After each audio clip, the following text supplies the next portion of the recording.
Hello, and welcome to the Demon Sleepover.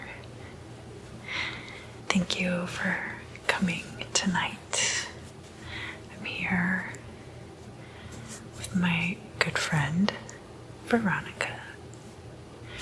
We had to wash our hair tonight, but I think Veronica's hair is already dry.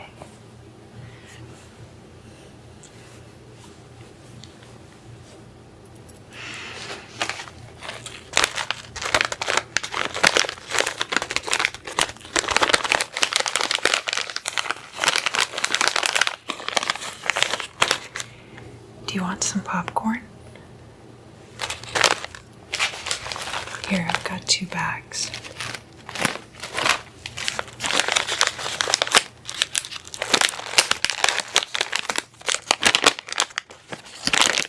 That way we can each have one.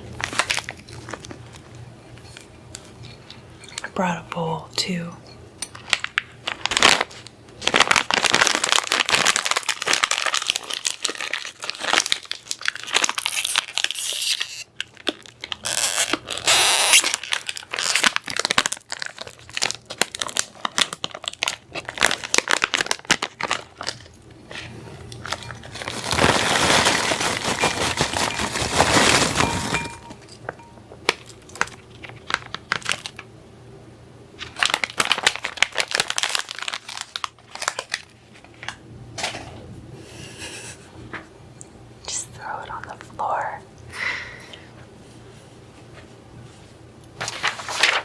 So today we're going to be talking about AZAZEL.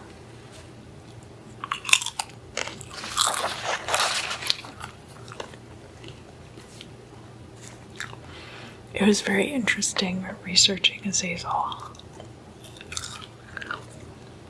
because there were a couple of really big incidents in which he features. But, well, to be honest, they weren't that big. And then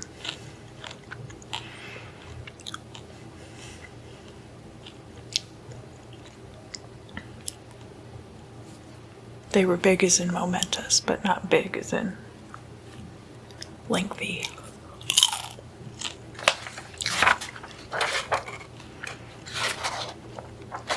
There were some kind of like half-truths about AZAZEL that I was having a hard time chasing around. But let's start with Genesis 6, chapter 6. Could very well be the point at which demonology began.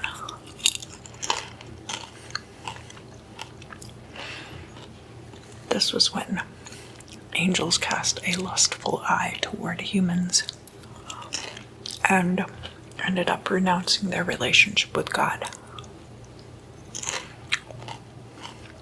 AZAZEL is mentioned in the Book of Enoch as being one of the watchers, called in Greek egregori, from whence comes the term egregore. Only some of the watchers took human mates, but others, like the Archangel Raphael, were tasked with binding the disobedient. AZAZEL is described as having 7 serpent heads, 14 faces, and 12 wings. That must really get the ladies going. The Book of Enoch enumerates these fallen as being 200 in number and lists their contributions to humankind. AZAZEL taught humans how to make knives, swords, shields, and how to devise ornaments and cosmetics. This led to godlessness and fornication, thereby corrupting humanity. Azazel's fate is to be chained in the desert until Judgment Day, at which time he will be burned. He also had his nose pierced as punishment.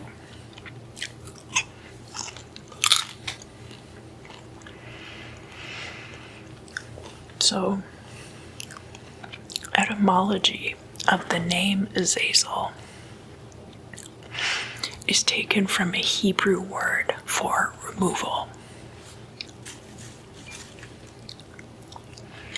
Azazel is mentioned in Leviticus in a custodial role over goat spirits, which are called the Sirim. And this is tied to the ritual of the scapegoat. So, on the Day of Atonement, which is Yom Kippur, and that was actually starting sundown of September 27th. So it just passed. Lots are cast to determine the fate of 2 goats.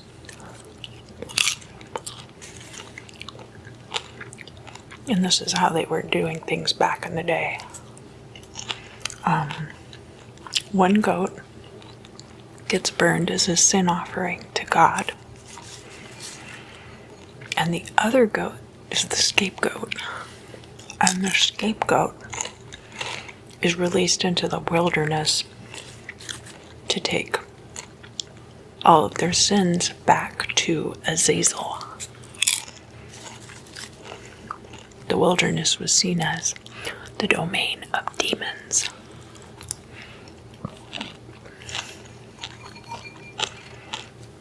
Sometimes, for this ritual, they would actually throw the goat off of a cliff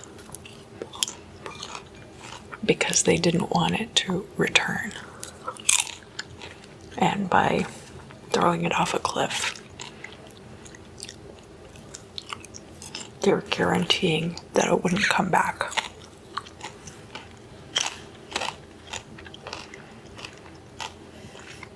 There was a similar ritual that was done with 2 birds, and that was in order to cure leprosy.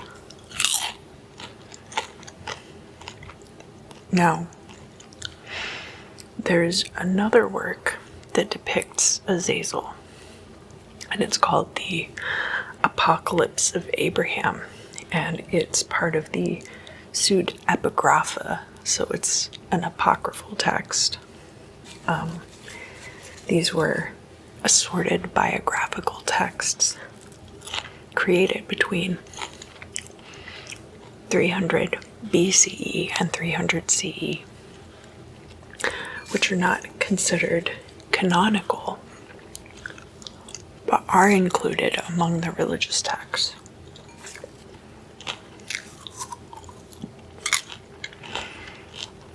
Existing copies of this text are in Slavic, but because there are Hebrew names and certain words included in the text,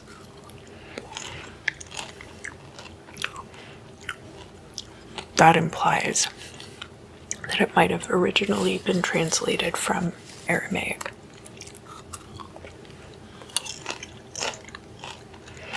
This work frames Abraham as the son of a man who made idol statues, and his name was Terah.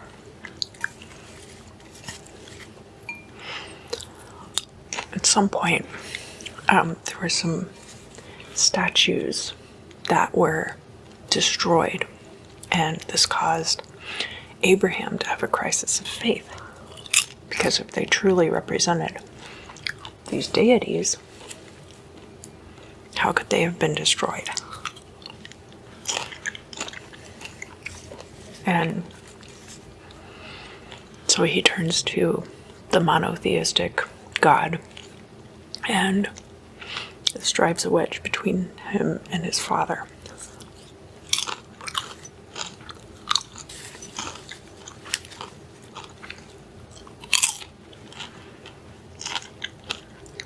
And at this point, God tells Abraham to go forth to Mount Horeb and perform a number of sacrifices. There's like a few different animals that God sends an angel down, and the angel instructs Abraham which animals to sacrifice.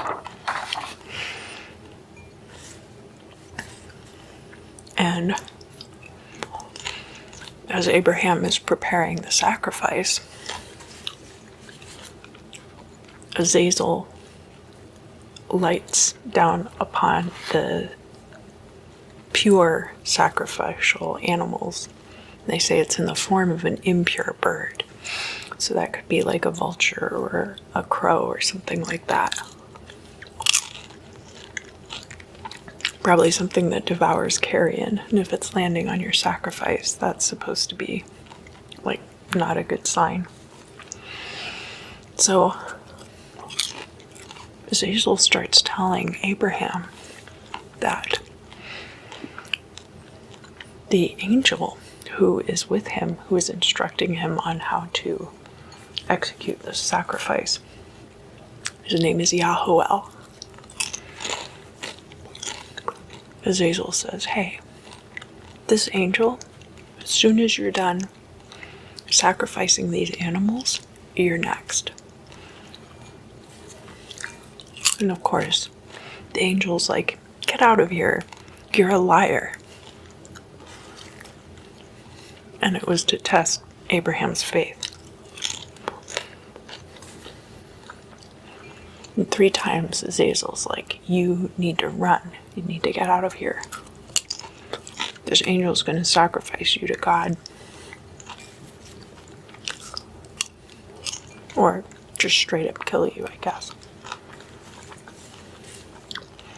And 3 times the angel Yahuel says, you have to leave. Get out of here. You're a liar. Finally, Azazel leaves. And of course, Abraham didn't get sacrificed.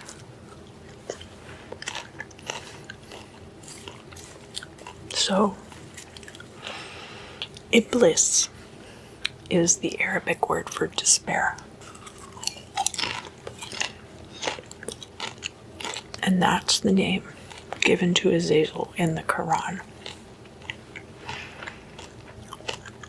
He appears 7 times as Iblis, and he also appears under the name Shaitan.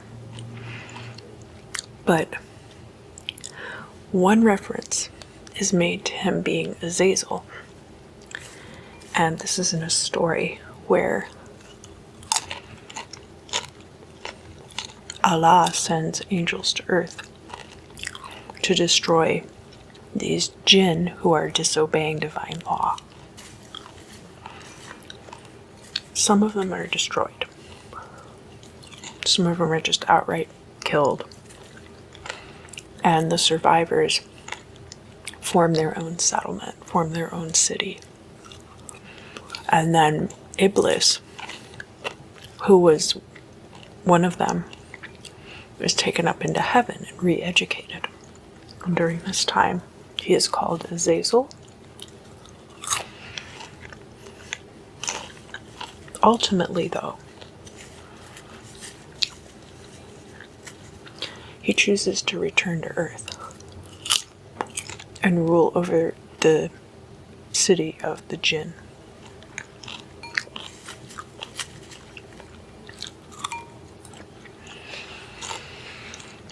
There were some references made to Azazel being one of the maskim of the Akkadian culture, but it was very difficult for me to verify this information.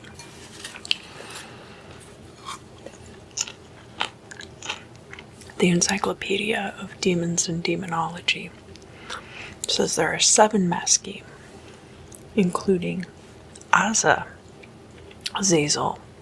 and Mephistopheles.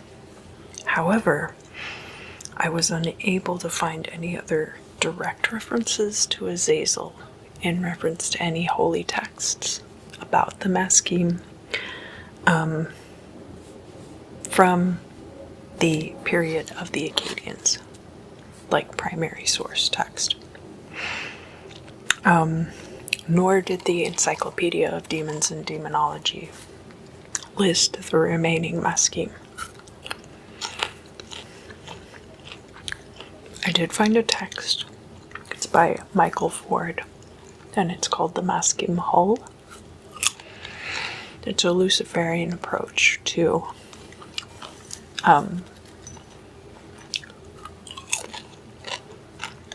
Mesopotamian demons and working with them. It did not name Azazel explicitly, but it did provide much more comprehensive information about the Maschim. In this text, the serpent god and guardian Ningishzida is associated with AZAZEL, the holy guardian angel, and daimon. Okay, that's a spirit rather than a demon, which the Chaldeans called a personal god. This is, however, not an explicit reference, and it doesn't include anything about Azazel's backstory.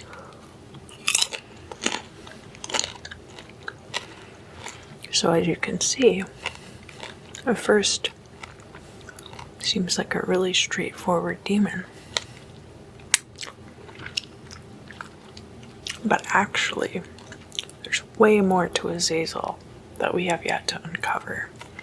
And it's going to be really difficult to do that. It looks like some of the original sources might be really difficult to track down, or may have been lost. Excuse me. Well, I'm glad that you could come by. Thank you for coming over.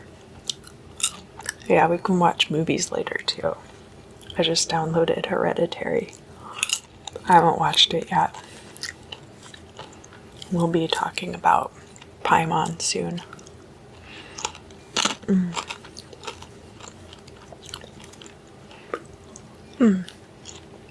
Yeah, this is good popcorn. Yeah.